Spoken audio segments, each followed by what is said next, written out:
confesso que eu fiquei muito assustado, né, com esse negócio de teologia da prosperidade, mas ao mesmo tempo muito balançado, né?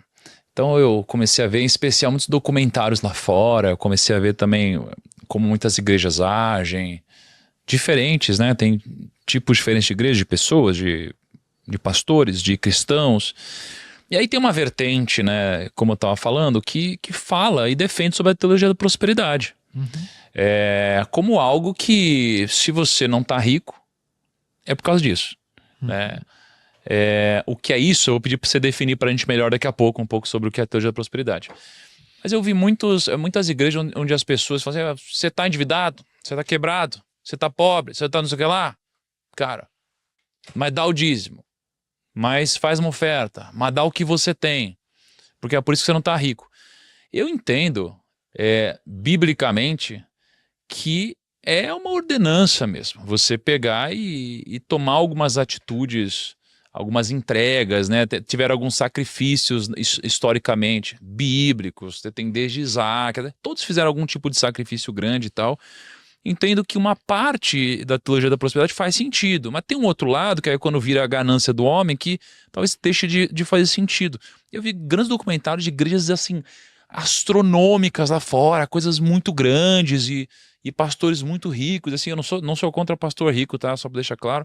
Mas assim, algumas coisas que são muito estranhas. Eu queria que você meio que definisse para a gente um pouco o que é essa teologia da prosperidade, como que isso acontece hoje no mundo cristão e o quanto isso é certo, o quanto isso é errado, o quanto desses conceitos faz sentido, o que passar do ponto. Ok, boa pergunta, Tiago. Veja bem, o grande problema dessa chamada teologia da prosperidade é que os seus idealizadores, diríamos assim, usam esse tipo de argumento para se locupletarem, para se enriquecerem. Então usam a propaganda enganosa até, pegando um preceito bíblico, mas dizendo o seguinte, olha... Qual que é o preceito bíblico que geralmente é usado? Assim? Que eles usam? Que geralmente usam. É o seguinte, você vai dar R$1.000 e você vai receber R$100.000. Perfeito. Que é aquilo de você dá tanto e... Você dá tanto para receber tanto. Então vira uma barganha, vira um negócio. Tá. Pior do que isso.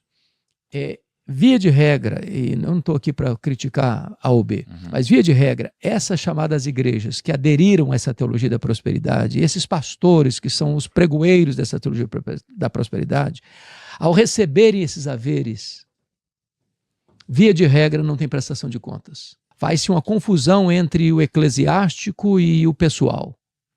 E o dinheiro que entra para ele. Porque o que aconteceu nessa padronagem aí, a igreja vira uma empresa. E às vezes familiar. O púlpito vira um balcão. O templo vira uma praça de negócios.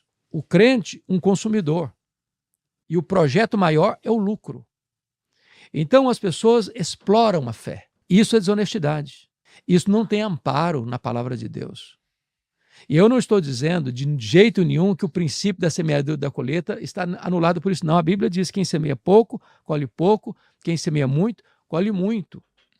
E quando Paulo ensina isso, Tiago, da colheita e da semeadura e da colheita, ele está falando de um aspecto muito particular. Qual era o assunto particular? Ele estava levantando uma oferta para os pobres da Judéia. Por quê? Atos 18:2 diz que houve uma fome no Império Romano e o imperador Cláudio, que governou o Império Romano até a ascensão de Nero em 54, houve então, como efeito colateral dessa fome, a expulsão dos judeus de Roma. Está lá em Atos 18:2. Essas pessoas chegaram em Jerusalém, na Judéia, sem dinheiro, sem casa, sem terra, sem renda. O que é que Paulo faz? Ele faz uma coleta entre as igrejas gentílicas para levar uma oferta para aqueles pobres. E é nesse contexto que eu disse, cada um contribua segundo tiver proposto no seu coração, que é diferente de dízimo. Quem semeia pouco, colhe pouco, quem semeia muito, colhe muito. Nenhum centavo desse valor arrecadado era para Paulo, era para socorrer os necessitados. Então, como você pontuou, eu também não sou contra o pastor rico de jeito nenhum, se essa riqueza tem dentro dos princípios de Deus, mas o camarada, ele usa esse expediente de arrecadação E às vezes eu já participei de tantos, já vi tanta coisa maluca acontecendo. Só para dar um exemplo, um dia eu estava vindo de viagem e liguei o rádio, estava com muito sono. O cidadão estava contando sobre a história de Gênesis 22, Abraão entregando o Isaac. Aí o pregador disse o seguinte: olha, Abraão deu o seu Isaac e você tem que sacrificar o seu Isaac também. Se você tem uma casa, vende a casa e dá para a igreja. Você tem um carro, vende o carro e dá para a igreja. Você tem dinheiro na poupança, transfira o dinheiro para a igreja. Isso é desonestidade. Isso é desonestidade. Então, eu também concordo, mas assim, mas por quê? Me explica por que isso é desonestidade, pensando no princípio da semeadura. Assim, porque o propósito não é bom. Tá. A motivação não é boa. De quem está pedindo. De quem está pedindo. Mas e de quem está entregando? É possível que Deus... Veja bem, é preciso entender que a doação não pode ser nessa questão de defraudar o outro. Por exemplo, não é correto que você chegue numa igreja e olha, você tem uma casa? Vende a sua casa. Você vai morar como? Se você não cuida da sua própria família, você é pior que o incrédulo. Então Deus nunca vai pedir sua casa, se você tem sua casa e deixa sua família ao relento, porque você vai dar o dinheiro para a igreja. Isso não é honesto. Num caso como esse, né, onde a pessoa, sei lá, hipoteticamente fizesse isso, ela pega a casa dela e ela vende, né? Ela feriu um princípio, né, de priorizar a família ali, né, de cuidar da família e tudo mais.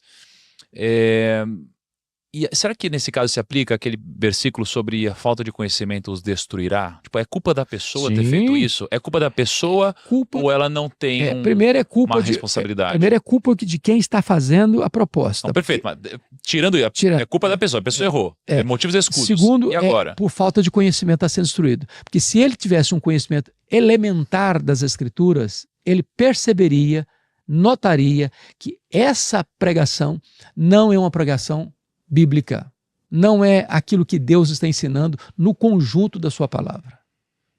Então, é por isso, Tiago, que é fundamental que o povo leia a Bíblia.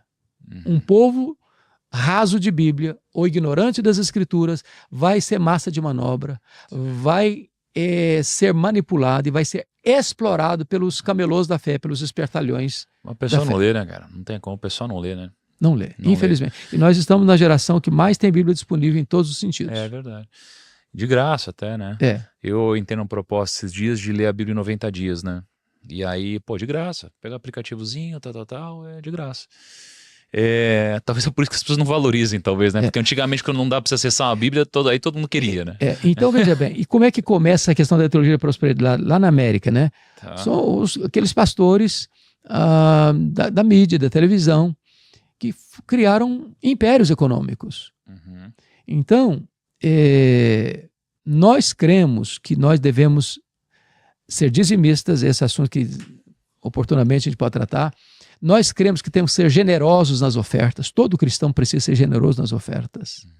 Coração aberto, mão aberta, bolso aberto, casa aberta. Qual que é o limite da generosidade? Eu acho que o limite é o bom senso, né? É o bom senso. Por exemplo, eu não posso dar o que eu não tenho. Eu não posso dar aquilo que vai fazer falta dentro da minha casa para sustentar a minha casa. Eu não posso dar se eu também não conheço as motivações de quem está pedindo. Porque se eu estou atendendo sem olhar a motivação de quem está pedindo, eu posso estar dando errado para as pessoas esbanjarem nos seus próprios deleites. Então, antes de dar, eu preciso saber para quem que eu estou dando. Quem está pedindo por quê? Qual a verdadeira necessidade? Eu preciso ter critério não só para ganhar dinheiro, eu preciso ter critério também para investir dinheiro. A mordomia cristã não é só do ganhar, é também do administrar. Então eu preciso ter critérios para ser ofertante. Eu não posso fazer assim, dar a galinha gorda para quem quiser e não, o problema é dele, não. Eu sou responsável pela mordomia daquilo que Deus botou na minha mão.